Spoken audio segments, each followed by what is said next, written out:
Hello and welcome to Kyou no Anime. I am Matt, this is Andrew, and this is a podcast where we're going to talk about anime we are currently watching. We're going to be starting from the beginning of any anime we watch on this show, so feel free to watch along with us or go on ahead and enjoy.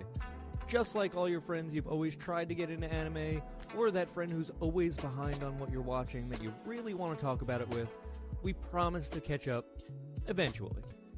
Without further ado, we're going to be starting today's episode off with Season 1, Episode 4 and 5 of Kimetsu no Yaiba, or Demon Slayer, for all y'all English viewers out there.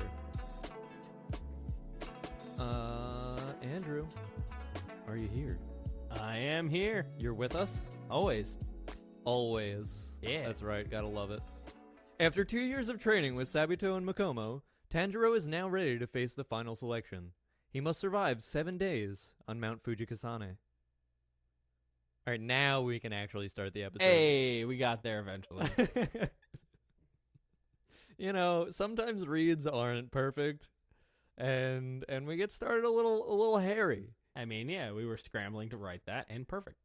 Yeah, well, I mean, that's what happens when I don't get the chance to read it over a few times before we start, and I'm looking over my notes. Obviously, instead. that was first try. How would they Well, know? it was, clearly. Anyway, starting off, getting the scene from last episode with no narration, the narration from Tanjiro not coming in, it was so, such a beautiful scene for me. Like, it had minimal animation, because originally it was, it had that narration overlay. So it fit, but having just the natural sounds that would have taken place, during a sword fight and stuff like that, oh my god. Like that hit so hard for me right before that intro. I was like, let's go! I'm so excited for this episode now. What did you think about that? So that, you're talking about specifically when he was standing in front of the boulder, correct? Mm-hmm. And it was just kind of almost silent. When he was it was the whole first scene of him having that from episode 3, having that fight scene between him and Sabito. Oh yeah, no, it was gorgeous, as we always say about the show. It was such it was a very relaxing moment. Just I guess because where it ended off, it was supposed to be Tanjiro was elated that he cut through the boulder. And then we still get that where it's most anime might have jumped to another scene, but it opens up on just that pure astonishment still.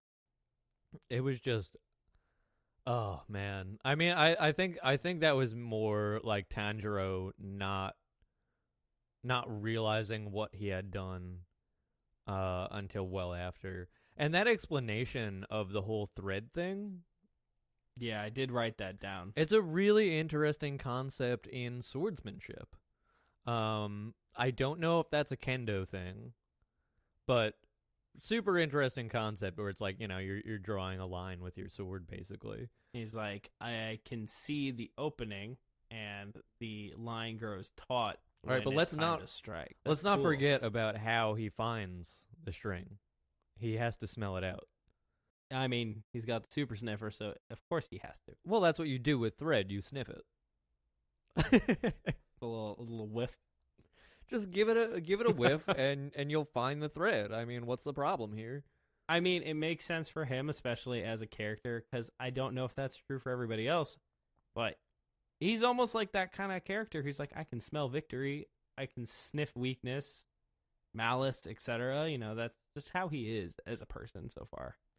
Yeah, and then we got so I've decided, I came to the conclusion, Orokodaki's dad now. Yeah, he is father figure. No, straight well, he might be Tanjiro's dad, we don't know. I mean, I don't think so. I mean, fair. I mean, that is just my opinion. But the conclusion that I've come to is that, I will no longer call him Mr. Orokodaki. He's dad now. Orokodadki. Orokodadki. But I did find it kind of funny when, well, that's not even really funny, but at the beginning, when it opened up on the boulder and he did do it, Orokodaki comes back. And he's like, I didn't think you were going to be able to do this. Honestly, I was hoping you weren't going to be doing this. Yeah, him being upset about it because he like doesn't want to go and see Tanjiro not return, which I think was like a nice little touching moment. And he hugs him. Yeah, which was shocking. I was like, whoa, this is not how this character has been at all. He hasn't been like cold and callous at all. No, that's why he's dad now, because you have a little kid and you need to teach him, and he needs to go through things in life, and now he's Proud become dad moment. yeah, and now he's become like more of a man, and it's like, okay, well now I can be me instead of just being a teacher, which I think was a really sweet moment. And then immediately, oh wow, I cracked. And then immediately going into like Mr. Rodadkaki. That sounds so wrong. I'll never say that again. Dadki. Dad. And then Dad cooking dinner for Tanjiro. Yeah, big surprise, like feast. He's like, fill up, eat up. That was like, oh, he is literally now just like happy, but also he's like, to me, I was like, is this also kind of a I want to make sure he has at least one great meal before. Well, that was the thing for me. It immediately turned dark. Yeah, Which is a kind of the theme of the show. Yeah, like that's a regular occurrence, it seems. But I loved those moments in the show, because it really like sets that like there's very few and far between times that things are going to be happy. Yeah, and it's like this is just a brief respite before the next trial, the next occurrence for this character. So it's welcome. Oh, and yeah, also I like Tanjiro with the shorter hair. Yeah, I was gonna say I wrote he cut his hair. Like I said, and you said was a spoiler. He literally just sitting there trimming his hair up after dinner. But I like it shorter. I like it longer. Really? I think he looks cool, and that is just because I like long hair. I used to have long hair. And you know what I think? Dope. I think he should have an axe. I mean, his hatchet's gone. It's upsetting. I know. Especially where, like, down the line, you're like, he probably could have had a hatchet. I'm going to talk about that more. Little sidearm. I'm going to talk about that more in the next episode. Maybe it wasn't for Demon. Maybe it was for some other jag that tried to, like, come across him. He's like, hatchet. Just have it. Like, why would you why get not? rid of that? It was a nice hatchet. It's versatile. It really is. I still don't know why I would have gotten rid of it. I imagine it would have been, like, his lifelong tool to begin with. I mean, it should have been, and he Did could have it kept break? it. What happened to the hatchet? I think didn't he just leave it? I think the last time we saw it, he just threw it into the tree. Yeah, and then he just left it in the demon's tree. head. Yeah, it was just that was it. I think after that, I don't remember if he grabbed it. I don't think it was a really big moment for him to go grab it afterwards. So It should have been. I mean, MVP forever. but we do get some interesting information from Urokodaki, because he's telling Tanjiro about how demons can gain spells and different physical traits depending on how many humans they have fed on. Yes, and no matter what, they will get stronger depending on that. He also mentions that Tanjiro will be able to smell how many how many people a demon has eaten, and I'm like, gross. I don't want to know that. Like, does that mean Mr. Urokodaki can do that? Like, he can smell the amount of demons that someone's eaten? Because that must smell awful. Yeah, I mean, like I said, I think it's kind of he can smell malice and like evil intent, and maybe it's not an exact number, but it's like oh god, this was a lot. Is it like a smell of like the strength gauge? You know what I mean? Or is it like, no, I smell like 72 different types of blood? You know what I mean? I hope not. It's got me curious. That sounds like a lot of iron. I know. Yeah. Like, I know I'm getting too into detail with it, but I want to know. Writers, tell me. Yeah, and then after that, he gets the mask that Urokodaki wears. Yeah. Well, his not students mask. wear. His students wear them. Yeah, He says it kitsune, has a warding spell on it. The fox masks. Yeah, he says it has a warding spell, and it's to keep them safe. Let's hope that's true. And then it kind of And then bam, dead kid reveal. no. Well, you know what was really sad? And this was on right What? before he left for the final selection. He was like, tell Sabito and Makomo that he's like, I said hi or bye or whatever. And he was like, how did you know their names? Yeah, those kids. How? What? Those kids are dead. I mean, Tanjiro. Well, he said it. Tanjiro doesn't know it, though. Yeah, well, no, Tanjiro doesn't know it, but like Mr. Arakadaki, He knows Mr. it. Arakadaki literally said it. He's like, how do you know those kids' names? They're dead. Yeah, but he was saying it under his breath as he was running away. Right, well, he didn't say it to Tanjiro. Yeah, so- it was just posed to us as viewers. And we were like, oh, no. Like, that scene was just kind of sad because it's like... It was very sad because they had these, like, moments together that, like, I loved that character of at least Sabito. Like, I really wanted him to be in the show more. And we unfortunately find out about their demise later. So, but it kind of a flash forward. Tanjiro is nearing the final selection, and you see a bunch of wisteria. And it is drawn so beautifully. I mean, with the, like, slight glow that comes off of them, and just the way each petal is put on the tree. These animators, they do so well. And Tanjiro makes it a observation saying that wisteria usually doesn't bloom around this time. So he's kind of like, I thought, I wouldn't see this.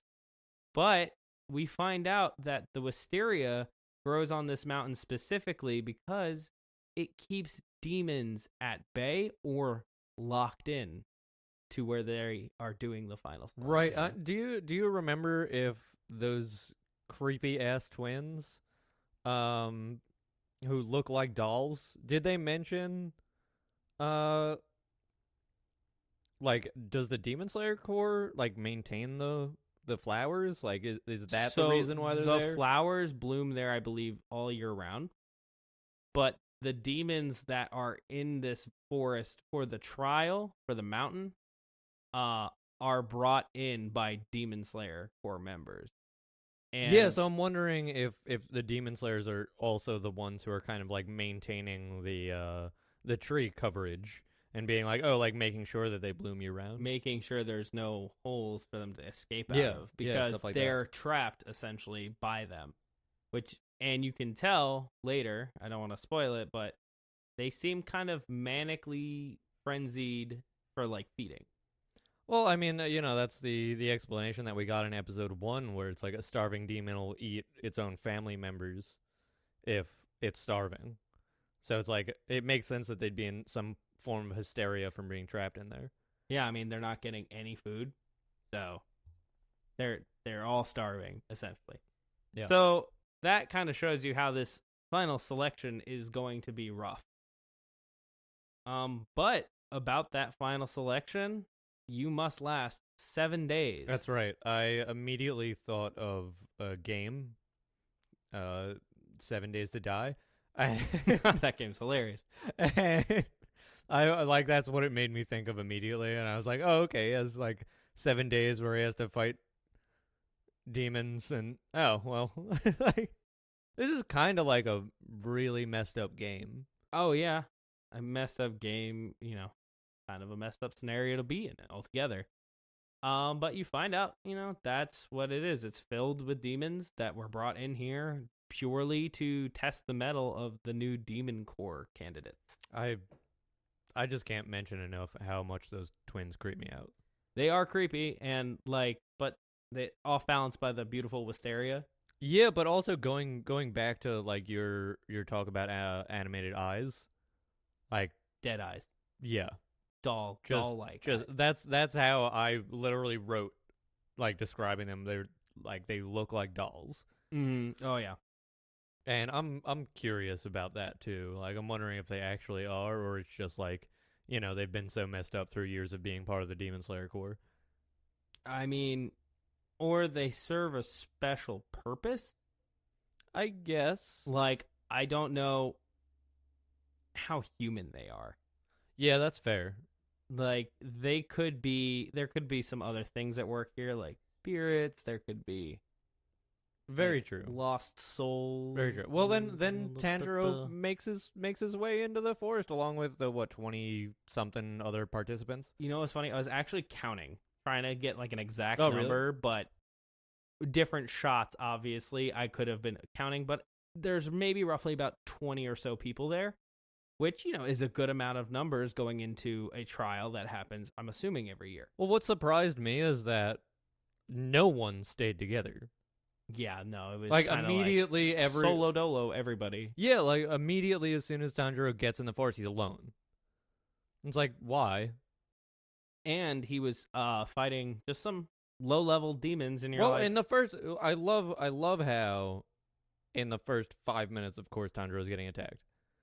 I mean, I feel like there's probably two kinds of demons in there. They know probably where they enter from. So they're like camping for that fresh meat. Sure, that makes sense, yeah. And I would assume, well, if it was me, I would have been like pack mentality. But the thing is, like I said before, those demons seem to be kind of manically hungry. So they are fighting each other to get to the people first. Yeah, well, the whole territory thing that they were talking about kind of interested me because that's something that we saw in episode 2, where that demon, when they found the demon in the house on the hill, and he was like, "Oh, like what are you doing on this is my turf." Yeah, he was saying that to Nezuko, I think. Right, so it's like that's something that's synonymous with demons is that you have regions that they're attempting to control. So that's kind of interesting. Yeah, and of course, they want to get stronger. They want to be fed, obviously, like anybody. So they're all kind of chasing down Tanjiro, and we get one of those cool moments where he sees the thread on the two of them and slices their head off with something called the striking tide. The water form animations look so beautiful. Oh yeah, like I wish I could paint like that. Like it's amazing. Like every single time I see it, I start drooling. It's a problem. And I think he was talking about the Nichirin swords. Yeah, can he have a Nichirin axe though? I mean, probably. If they really worked on forging those, just make one. They could do it. They could try. Well, here's the thing: he doesn't forge them, right? Like a special group forges them for them.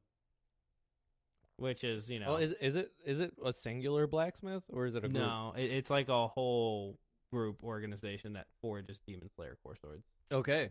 Yeah. So just little hatchet sidearm. Come on. Make it happen. I'm just saying it could happen. Make it happen. It can definitely happen. There's a bunch of guys. There's not all that many. But they're all like trained to do sword stuff. So maybe they'd be like, a hatchet. What's a fucking hatchet? I don't know. No, they'd probably be like, "Oh, that's beneath me because I trained for 15 years to be able to make swords." Because it's literally considered an art form in Japan, like one of their national treasures. I mean, that's why they have this whole organization to do it. I get that makes sense. So they're gonna be like, "We're not making anything else. What are you talking about?" Well, then it happens. The big thing. The big thing. Ah, yes. That demon looks so cool to me, like with all the arms and everything. And gross, man. Just like as a evil entity, that thing is gross. But like I remember this old anime that I watched when I was a kid that horrified me. Where this thing basically came out of a well and was eating everyone.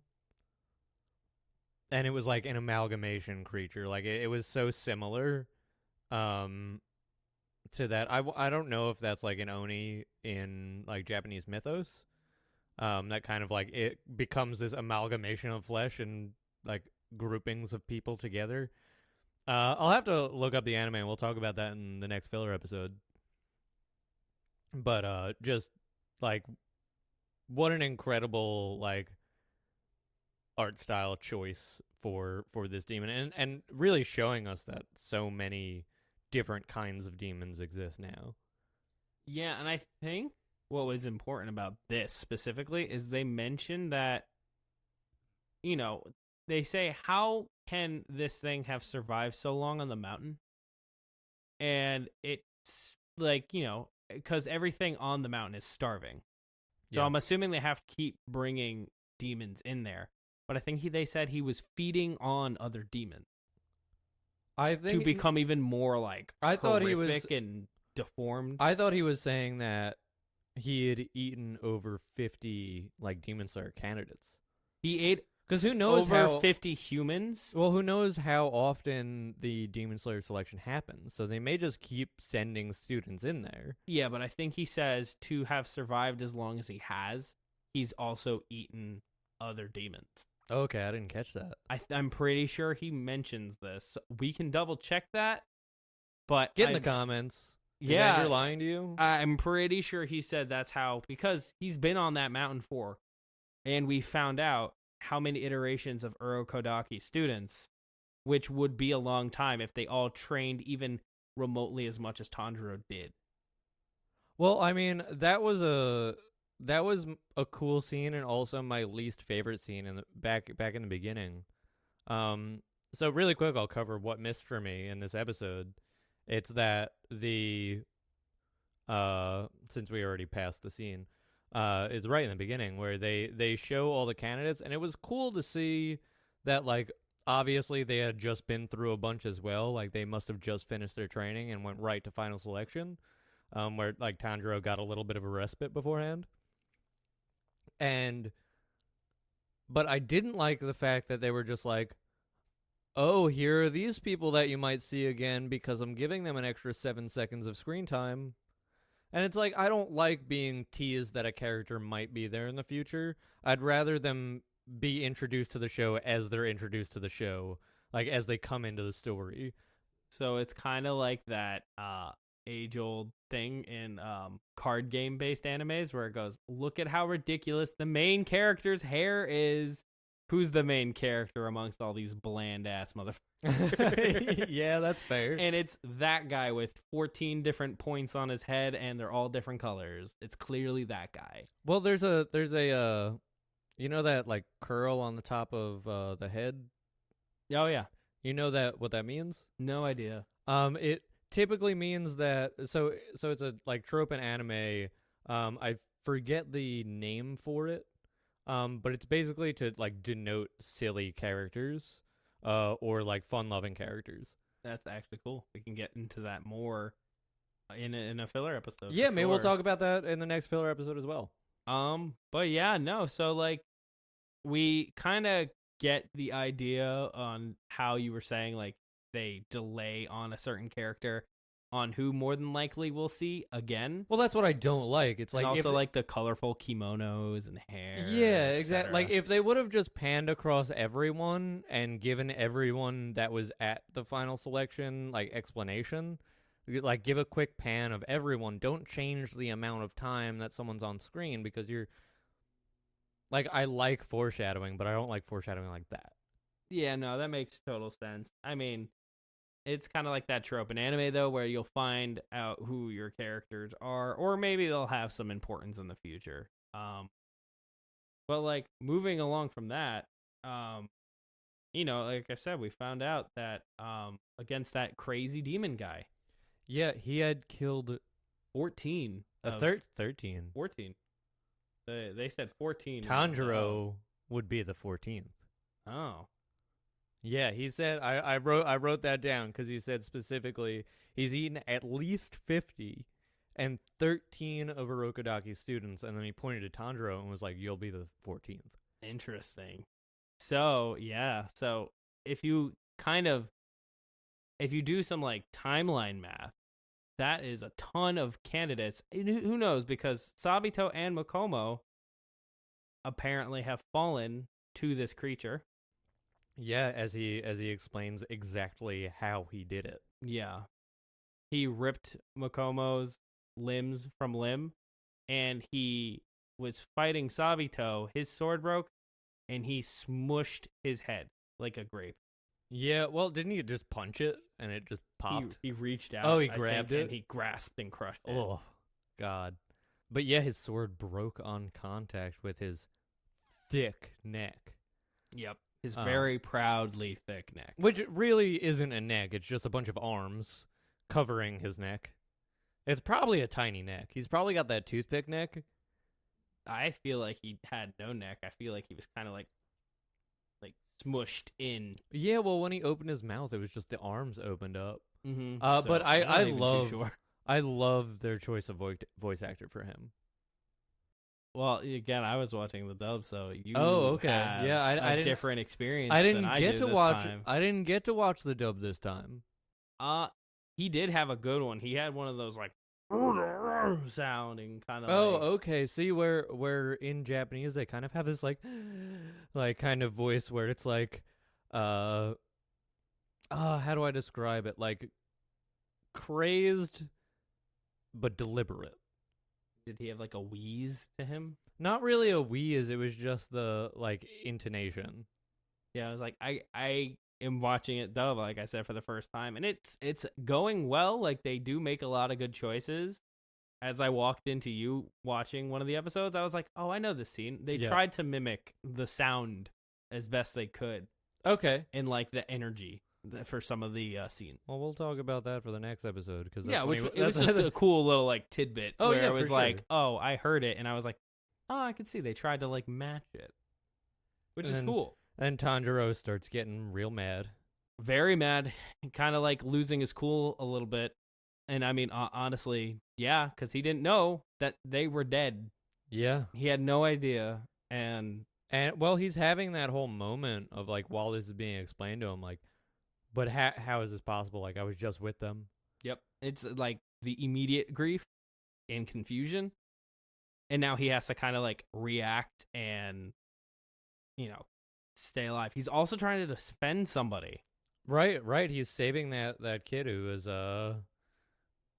Well, also, I forgot to mention when he swallowed that first kid, and he immediately started to grow. That was an interesting thing because that shows us it's instant. As Like soon the power as- scale upgrade. Right, yeah. Yeah. And being like, oh, like a demon will get bigger and stuff like Orokodaki explained before. And then we have that quick cut back to Sabito being like, your breathing's off. Calm yourself down, Tanjiro. And I was just like, oh. Also, him and Makoma were having like a little side conversation. Like, do you think he can do it? Yeah.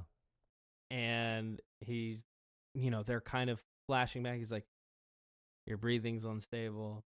And Yeah, and that's when Tanjiro's rushing in, kind of a little bit crazed himself. I was like, oh man, they're doing flashbacks to like where they are at the boulder because they're on the mountain with Orokodaki still. Yeah, well, And it might it's just be. like- It's like in the moment of it happening at the same time, I feel. And then we get that great moment where he sees the thread.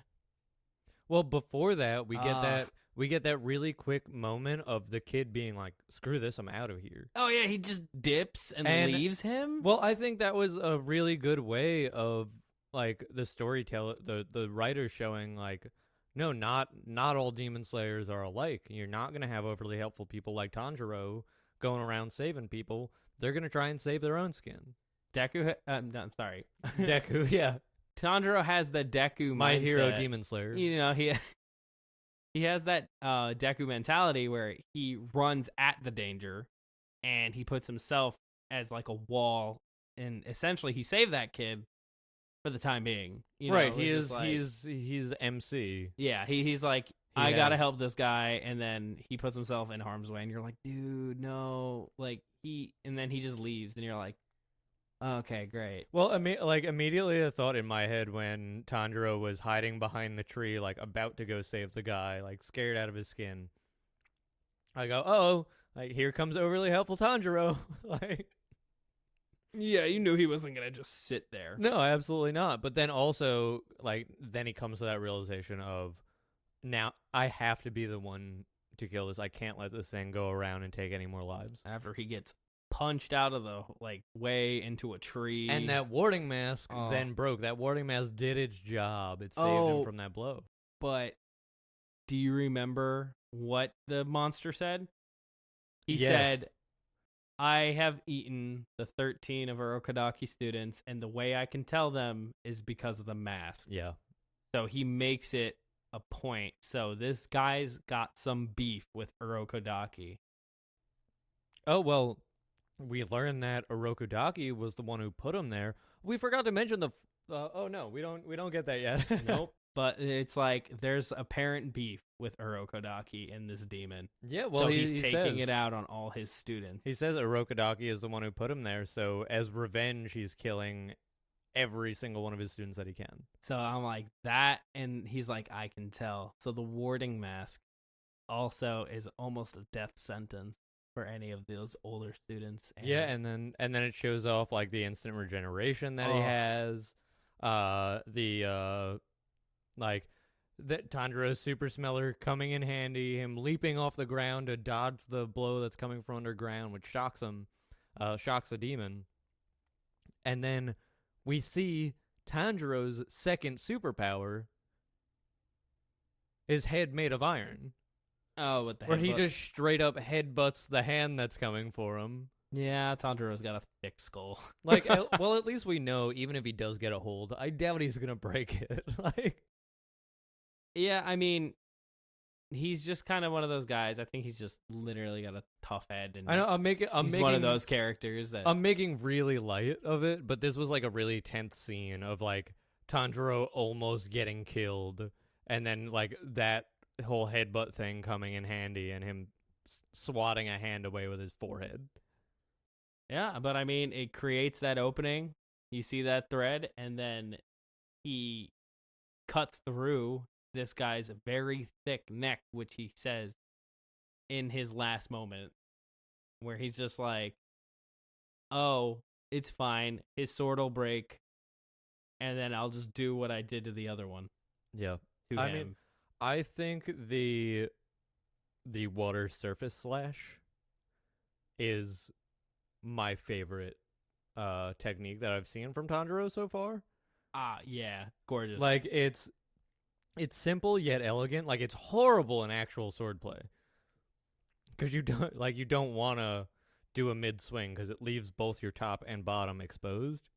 So sword fighting, you don't want to do that, but it looks so good in animation. Like it makes him look like such a badass. Yeah, but then if I'm not mistaken, it kind of just fades after that. Yeah. Yeah, he's still kind of mid-air falling, and decapitation happens. And you're like, ooh. And he's using an Ichirin sword. So that should be endgame. Yeah. And in fact it is. His body starts to waste away.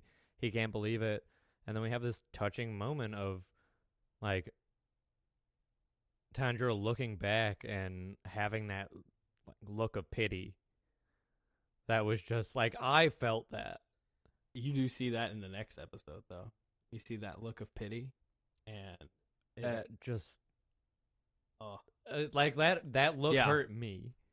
I mean, again, Tanjiro's a good boy, and he has like the empathy for everything. But I believe that is the episode as a whole we've gone through. Yeah, and that's it. It cuts right there, goes right into that sick outro. Oh yeah. Did you want to talk? I mean, you already talked about what missed for you. Yeah, I talked about what missed for me. I mean, my favorite scene was the fight scene, and him like getting to that point of like that quick back and forth between Sabato and Makomo, and then cutting back to Tanjiro in that final moment, and this is happening, and them being like, do you think he's going to be able to do it? And it's like, I don't know, but what I do know is that Tanjiro is the one who cut the biggest and the strongest boulder. So basically being like, I don't know, but I have faith in him. Yeah. So my favorite scene's not necessarily like an action scene. Sure. But it was more that embrace from Urokodaki after he cut the boulder, and then he's like goes right into the feast and everything with him, and it's kind of like that again. It feels that whole oh, I'm just so like happy but sad for this outcome. You know, he's like, you did it, you're strong, you could probably pass the final selection, but I don't want you to because of everything that's happened to his past students, which he does not mention. And and you're just like, you get that eerie level of, oh man, there's something else to him being like, celebrate, eat, enjoy, and you're like, it's because something bad's about to happen. Yeah. And I feel like that's my favorite scene because it leaves you kind of on the edge of your seat for the next part. Yeah, I could get behind that. What is your MVP for this episode? Okay. Sure, we can start with mine if you want. Yeah, please start with yours. I don't know if I have one yet. Okay. Well, I honestly, so at first I was like, oh no, what should the MVP be? And then after thinking about it for like 30 seconds, I was like, oh, it's obvious. The mask. Because the mask saved him from that initial blow. If that mask wasn't there, that mask of warding, because what we know in anime is if something works, it breaks after it happens. So Tanjiro got hit solidly. He's on the ground. The mask breaks. His brother wakes him up.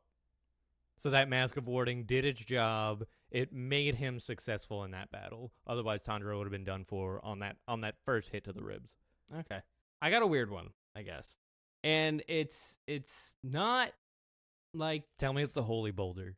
No, because the Holy Boulder was the last one. Damn it. You know? But I think what is kind of like an MVP, and it's like an overall MVP for I don't know how long it's been there, but I would say it's the wisteria in that area. Ooh. It keeps demons at bay, and it also keeps them locked in for the trial. Ooh, So, that's a good one. like, you know, it's not necessarily like a moment, a thing, a person. It's, well, I mean, it is a thing, but it was kind of one of those things that it's like really cool to know that this has a secondary use, and it's also being utilized for this purpose, this election. It keeps demons in. And it's just like, it was like a cool thing that you just could probably overlook, but I was like, no, that's unique. Yeah, no, absolutely. That's a really good point. Get in the comments. Let us know what your MVP is. Is it? I mean, also, who's right about this? Is it the mask or is it the wisteria? I do like the idea of the wisteria a lot. But it also begs the question: why don't demon hunters just go around planting wisteria everywhere, like in villages and? Well, it's because it'll die off season to season. Is it a seasonal plant? It's not perennial? Yeah, remember at the beginning, Tundra was like, I didn't expect to see wisteria in this season.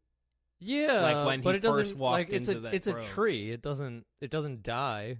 Well, it doesn't bloom in certain seasons. Right. That's pretty much what he says. But then that would mean they would only need to protect people during a certain season, and it would like only everywhere. be like. But then they could track them during the season where wisteria is out because they couldn't be in cities. I mean, it makes sense. It does make sense, but you know, they don't do it. I'm a genius. They don't do it. Well, you know what? I've solved the demon problem. You know, but here's the thing. Again, also, like, the whole world doesn't know about, like, the demon thing. Like, it's not a really known fact to just the normie. That's true. Except for one old man on a mountainside. They'd be like, why is the wisteria everywhere? I don't get it. I love how being like there's some people that know, but most people don't. And it's like, I know it's probably the affected. I know the Demon Slayer Corps like keep, like, they're not part of they're not recognized by the government, rather. We also get a little bit of like lore drop about how the Edo period just passed. Because that demon was there for 47 years, and he said he was put there during the Edo period, and now it's a new era. Oh, jeez. So now we have official time frame. That's actually cool, because I was like, you know, we play with it. We don't really know, and then... Yeah, but now it's definitive. Now it's known. Yeah, so, like, right after the Edo period, I forget the name of the period that we're in now. I'll find out. Or get in the comments. Let me know. Yeah, if you're a history buff or something like that. So we may actually need to split this one into 2 episodes because we spent 40 something minutes talking about this first episode. Really? I didn't expect that. Yeah, neither did I at all. But we will continue at least for a little bit longer. That being said, go check out our Patreon, KyonoAnime/Patreon. You get episodes 1 week early. We'll be doing some Q&As there, as well as some other content that you guys want to see from us. So let us know.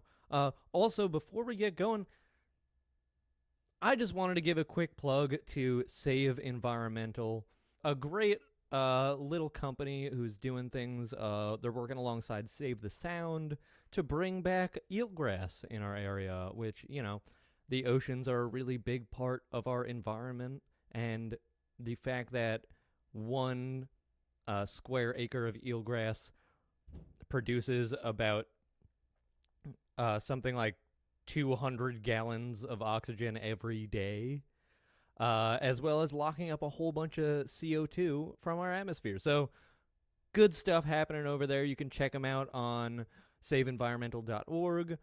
There's also plenty of articles and stuff like that that you can check out through Save the Sound and stuff like that.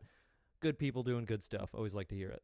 Do you have anything else to say about this wonderful about episode? This one episode? Yeah. I can't believe we talked about it for so long, genuinely. I didn't even look at the timestamps because I was thinking we were at like the 20-minute mark. Yeah, me too. I thought maybe we were running about 28-ish minutes or Well, something. that's what I meant. I knew I had a lot to talk about this episode. Like, he has a second superpower. He slays his first demon on his own. He slays several demons on his own, I should say. But like having that awesome moment, having Sabito and them show up and be a big part of the episode, having that Mr. Urokodaki scene in the beginning and everything like that. There was so much that went on this episode. I mean, yeah, and I think we pretty much covered as best we could when we were trying to stay within a certain time constraint, but well, we went a little overboard today. It's not that big of a deal. It happens. We got 2 episodes out of it. Maybe we'll tell you what. As recompense, I will release both episodes of both episode covering episode 4 and 5 of Demon Slayer or Kimetsu no Yaiba on our Patreon. So you will have those episodes both 1 and 2 weeks early.